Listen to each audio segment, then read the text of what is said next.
Les accidents surviennent souvent sans avertissement, entraînant parfois des décès inimaginables. Dans cette vidéo, nous allons explorer 5 histoires vraies et choquantes de personnes qui ont trouvé la mort de manière bizarre et inconcevable. Des récits réels de fatalités étranges et scandaleuses qui défient toute logique.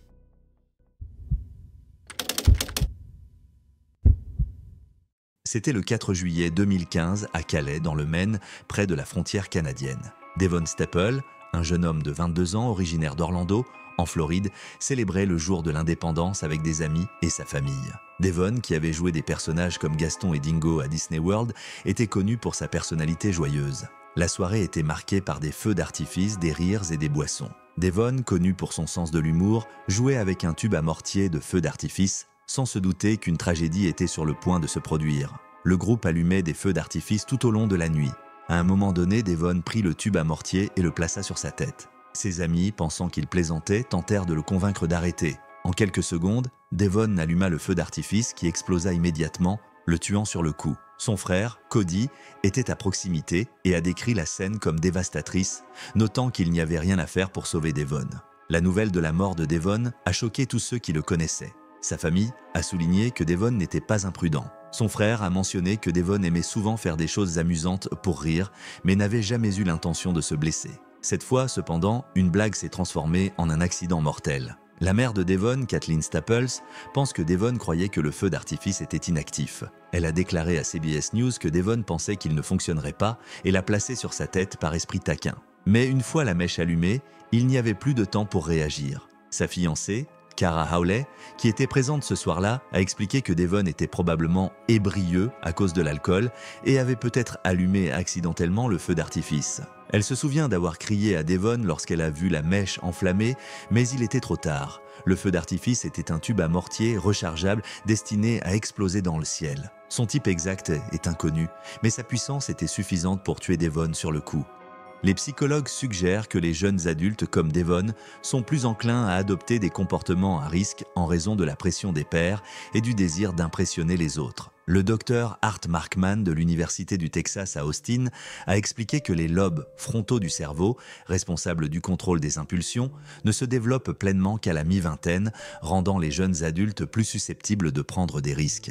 L'historique de Devon en tant qu'artiste amusant pourrait avoir contribué à sa décision de placer des feux d'artifice sur sa tête. L'alcool a probablement joué un rôle dans la mauvaise prise de décision de Devon cette nuit-là. Il altère le jugement, rendant plus difficile la reconnaissance du danger. Devon ne s'est peut-être pas rendu compte du risque de mettre un feu d'artifice en direct sur sa tête, pensant que c'était une blague inoffensive. Après la tragédie, la mère de Devon a commencé à plaider pour des réglementations plus strictes concernant les feux d'artifice dans le Maine. L'État n'avait légalisé les feux d'artifice qu'en 2012, après une interdiction de 60 ans. La mort de Devon a été la première fatalité depuis que les feux d'artifice sont devenus légaux. Kathleen a soutenu que les feux d'artifice devraient être réglementés de manière similaire aux armes à feu ou aux véhicules, soulignant leur danger potentiel. Le représentant de l'État Michel Lajoie a partagé ses préoccupations, suggérant des règles plus strictes concernant l'utilisation des feux d'artifice.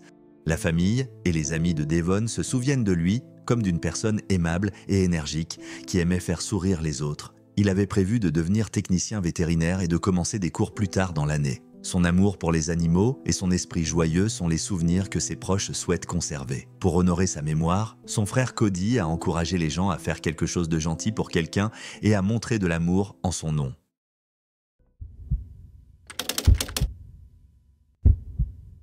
C'était une nuit froide en 2004 et le monde était confronté à une crise sanitaire mondiale. Taïwan, comme de nombreux pays, luttait contre le syndrome respiratoire aigu sévère ou SRAS, un virus mortel qui avait fait des centaines de victimes.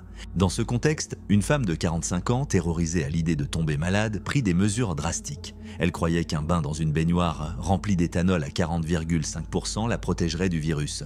Malheureusement, sa tentative de se protéger eut des conséquences fatales. Vers 23 h, la femme remplit sa baignoire d'éthanol et y entra, pensant que cela agirait comme une barrière contre le SRAS. Sa famille, ignorante de ses actions, poursuivit sa soirée. Le lendemain matin, ils la trouvèrent dans la baignoire, sans vie. Il était 11 h et il était déjà trop tard. À première vue, il ne semblait rien d'inhabituel dans sa mort. Sa tête était au-dessus de l'éthanol et il n'y avait aucun signe de traumatisme ou de noyade. Les enquêteurs ne trouvèrent aucune preuve de drogue et son estomac était vide. écartant la consommation d'alcool. Pourtant, sa concentration d'alcool dans le sang CAS était alarmante, à 1,35%.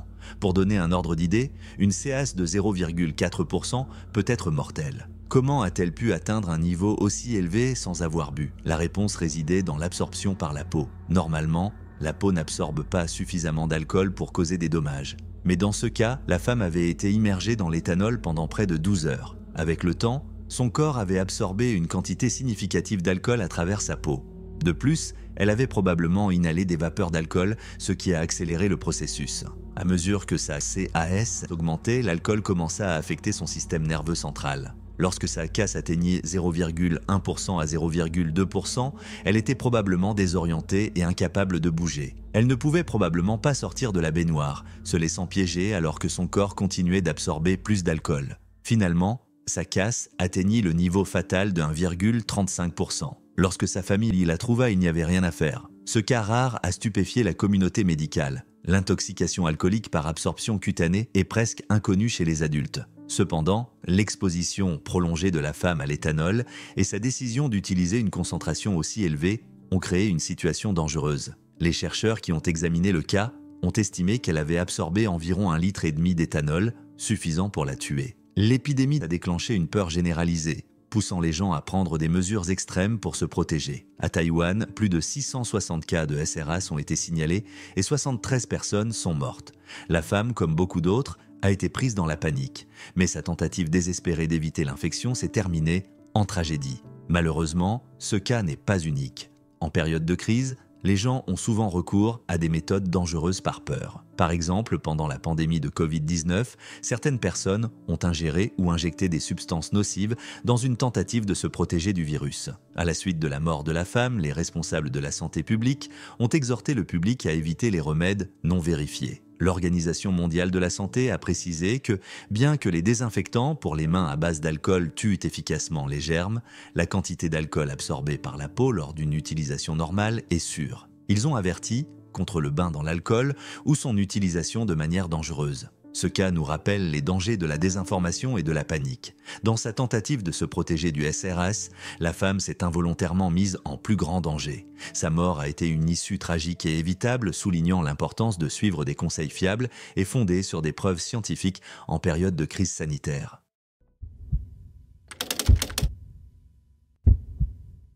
Nous sommes le 9 juillet 1993 à Toronto, au Canada. Gary Hoy, un avocat de 38 ans, se prépare à un événement spécial. Son cabinet, Holden Day Wilson, organise une réception pour les étudiants intéressés par des stages. La réunion a lieu au 24e étage de la Toronto Dominion Bank Tower, une tour située dans le quartier financier de la ville. Gary, juriste d'entreprise respecté, était ravi de rencontrer les étudiants et de leur faire visiter le bureau. Cependant, ce qui avait commencé comme une journée normale s'est transformé en une tragédie dont on se souviendra pendant des années.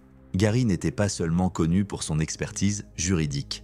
Il avait la réputation de faire des cascades inhabituelles. Il courait contre les fenêtres du bureau pour montrer leur solidité, rebondissant pour prouver qu'elles ne se briseraient pas. Au fil des ans, Gary avait fait cela un nombre incalculable de fois sans aucun problème. Ses collègues et les visiteurs trouvaient souvent cela amusant et Gary était fier de réussir cette démonstration. Ce jour-là, Gary a décidé de montrer à nouveau son tour aux élèves.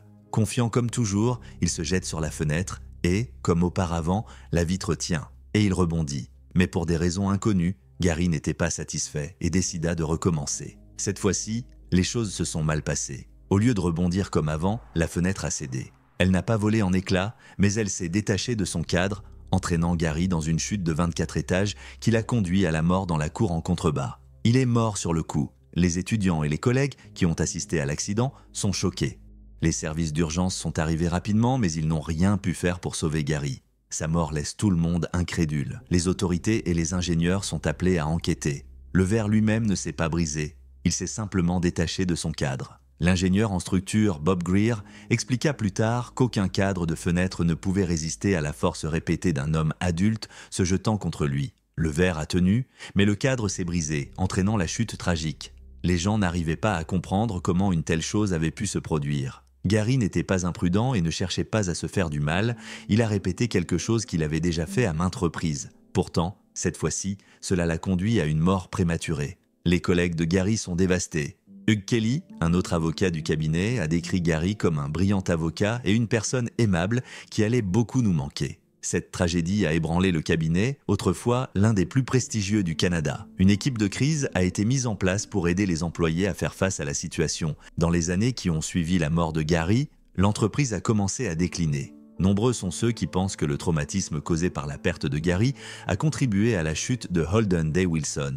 En 1996, le cabinet a fermé ses portes, marquant l'une des plus grandes faillites de cabinets d'avocats de l'histoire du Canada. La mort de Gary est entrée dans l'histoire de Toronto. Elle était si inhabituelle que de nombreuses personnes pensaient qu'il s'agissait d'une légende urbaine.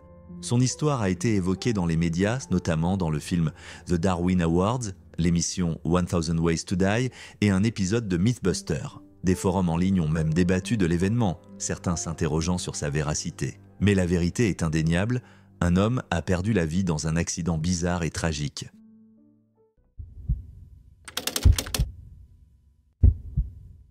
C'était le 23 octobre 2017 dans le petit village côtier de Kuala Sanglang, au nord de la Malaisie. Le festival des 9 dieux empereurs, une grande célébration taoïste, battait son plein et des foules s'étaient rassemblées pour assister à divers rituels, dont celui effectué par Limba, un célèbre médium taoïste. Âgé de 68 ans, Lim était connu pour son endurance physique exceptionnelle et était devenu une légende locale grâce à son rituel appelé « vapeur humaine ». Dans ce numéro, il s'asseyait à l'intérieur d'un grand wok en métal et endurait d'être cuit à la vapeur vivant, montrant ainsi sa force spirituelle. Lim avait captivé ses adeptes avec ce rituel dangereux pendant plus d'une décennie. Beaucoup y voyaient un puissant symbole de foi et cela attirait les foules, fascinées par l'invulnérabilité perçue de Lim. Cependant, sa famille était profondément préoccupée. Lim avait subi une opération cardiaque l'année précédente et sa santé était en déclin. Son fils, Kang Wai, et sa fille, Wei Ling, lui avaient supplié de cesser. Il prenait des médicaments pour l'hypertension et ne se sentait pas bien avant l'événement. Lim insistait pour continuer la performance. À 22 heures, Lim prit sa position habituelle dans le grand wok. Assis en position de lotus, il joignit les mains en prière et un immense couvercle en acier fut placé sur le dessus. Le feu en dessous commença à chauffer le wok, et des aliments comme du maïs, du riz et des petits pains furent cuits à la vapeur à ses côtés. C'était à la fois un rituel religieux et un divertissement pour le public, qui regardait la vapeur s'élever du wok. Tout semblait normal au départ, avec Lim assis calmement à l'intérieur, comme il l'avait fait de nombreuses fois auparavant. Son précédent record était de 75 minutes, et personne ne s'attendait à ce que cela se passe différemment cette fois. Cependant, après 30 minutes, des bruits étranges se firent entendre à l'intérieur du wok. Ce qui avait commencé par des sons doux devint rapidement des coups frénétiques. Lim, auparavant calme, était maintenant en détresse. La panique se répandit dans la foule alors que le fils de Lim et d'autres se précipitaient pour soulever le couvercle. Lim fut trouvé inconscient, avec de graves brûlures couvrant son visage, ses mains et son corps. Il avait subi un arrêt cardiaque et bien que des efforts aient été faits pour le réanimer, ils furent vains. Lim fut déclaré mort sur les lieux et la cause du décès fut déterminée comme étant une crise cardiaque aggravée par les brûlures qu'il avait subies. La nouvelle de la mort de Lim choqua la communauté locale qui le considérait depuis longtemps comme un leader spirituel presque invincible. Cependant, sa famille avait toujours craint que ce jour ne vienne. Son fils avait exprimé qu'ils avaient maintes fois insisté pour qu'il arrête, connaissant les risques, surtout après sa chirurgie. Sa fille, Wei Ling, nota que bien qu'il chérisse l'admiration de ses adeptes, la famille s'inquiétait constamment pour sa sécurité. Suite à la mort de Lim, les responsables taoïstes prirent leur distance par rapport au rituel, certains expliquant qu'il ne faisait pas partie de la pratique taoïste traditionnelle, mais était plutôt une ofashu, une performance magique qui testait l'endurance physique. Tan Hoechio, président de la Fédération des associations taoïstes de Malaisie, souligna que bien que de tels exploits puissent attirer des croyants, ils étaient dangereux et non recommandés. La mort de Lim attira l'attention sur les risques des rituels extrêmes. La Malaisie, connue pour sa diversité religieuse, a une longue histoire d'actes religieux basés sur l'endurance. Cependant, cet incident souligna le danger potentiel de pousser le corps au-delà de ses limites, même au nom de la foi. Pour la famille de Lim, le chagrin était accablant. Ils étaient toujours conscients des risques, mais sa dévotion envers ses adeptes et sa croyance en sa force spirituelle avaient toujours surpassé leurs inquiétudes. Wei Ling nota qu'il avait pratiqué ces rituels si longtemps qu'il n'avait jamais imaginé que cela se terminerait de cette manière. Au final, beaucoup se demandaient pourquoi Lim avait continué le rituel malgré sa santé déclinante. Après avoir subi une opération cardiaque et étant sous traitement pour l'hypertension, il était évident que son corps n'était plus capable de supporter de telles conditions extrêmes. Néanmoins, sa croyance dans le pouvoir du rituel et sa détermination à continuer se révélèrent finalement trop pour son corps affaibli à supporter, entraînant son effondrement prématuré.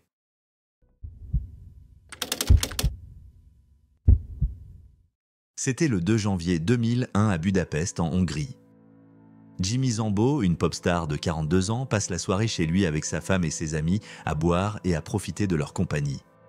Zambo, largement connu sous le nom de The King, était devenu une légende en Hongrie. Sa carrière était florissante, avec des millions de disques vendus, et son récent album, Christmas with Jimmy, était en tête des hit-parades. Il semblait tout avoir. Cette nuit-là, il est tranquille, jusqu'au petit matin lorsque Zambo est agacé par le coq d'un voisin qui perturbe son sommeil. Frustré, il décide de l'effrayer avec son Beretta 9 mm. Propriétaire d'une arme à feu et chasseur expérimenté, il n'a pas réfléchi à deux fois. Il a tiré 2 coups de feu depuis une fenêtre et le bruit a fait taire le coq. Soulagé, il est retourné à l'intérieur, persuadé que l'affaire était réglée. Zambo a retiré le chargeur et s'est préparé à montrer qu'il était vide pour rassurer sa femme sur la sécurité de l'arme. Cependant, il a oublié un détail important. La balle était toujours dans la chambre. Dans un moment d'inattention, Zambo a levé l'arme vers sa tête et a appuyé sur la gâchette. Et la balle l'a atteint à la tempe. La panique s'est emparée de sa femme et de ses amis. Ils ont appelé une ambulance et il a été transporté à l'hôpital dans un état critique. Malheureusement, malgré les efforts déployés pour le sauver, Jimmy Zambo est déclaré mort quelques heures plus tard. La nouvelle de sa mort soudaine s'est rapidement répandue, laissant les fans et le pays en état de choc. Dans un premier temps, des rumeurs de suicide ont circulé, mais une enquête de police a confirmé qu'il s'agissait d'un accident tragique. Zambo, légèrement ivre mais pas trop, avait mal évalué la situation, ce qui a conduit à la fusillade fatale. Pour la Hongrie, la perte de Jimmy Zambo a été difficile à digérer. Né en 1958 sous le nom d'Imre Zambo, il avait gravi les échelons depuis des débuts modestes, en commençant dans le chœur d'enfants de la radio d'État. Après s'être produit aux États-Unis, il est retourné en Hongrie dans les années 1980. Où sa carrière a décollé. Ses albums sont devenus disques de platine et il a même été nommé chanteur hongrois de l'année en 1993. À sa mort, il animait une émission de télévision populaire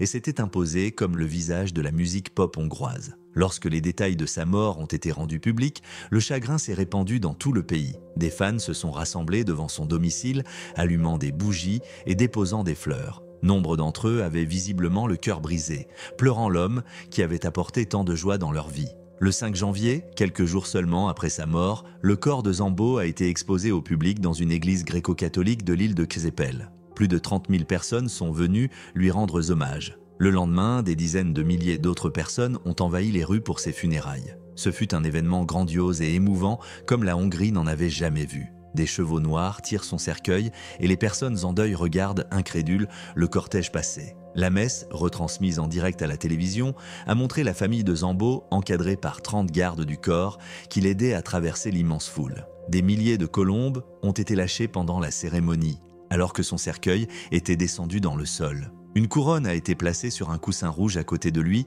dernier hommage à celui que l'on surnommait le roi. Les fans, dont certains avaient parcouru des centaines de kilomètres, sont restés debout, accablés par le chagrin. Sa mort a laissé un grand vide dans la culture pop hongroise qu'il sera difficile de combler. La vie de Jimmy Zambo a trouvé un écho chez de nombreuses personnes, en particulier celles qui ont vécu des moments difficiles en Hongrie dans les années 90. Sa musique leur a apporté du réconfort, de la joie et un sentiment d'unité. Même après sa mort, l'héritage de Zambo se perpétue. Sa maison reste un lieu de pèlerinage et ses collègues musiciens ont enregistré des chansons en son honneur. Ses albums se vendent toujours et son influence sur la culture pop hongroise reste forte. Pour ses fans, il symbolisait l'espoir, la joie et la connexion.